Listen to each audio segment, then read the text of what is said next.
महाराष्ट्र आवाज न्यूज.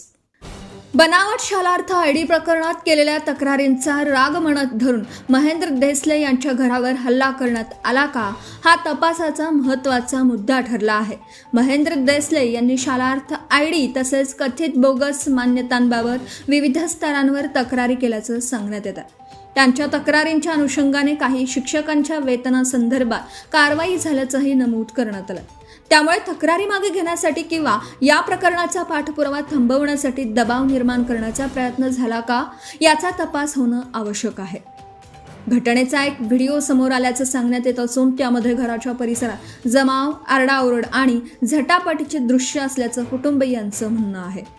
पोलिसांनी उपलब्ध व्हिडिओ फुटेज, प्रत्यक्षदर्शींचे जबाब आणि कायदेशीररित्या उपलब्ध डिजिटल पुराव्यांची तपासणी करून घटनेची संपूर्ण पार्श्वभूमी तपासणं गरजेचं आहे.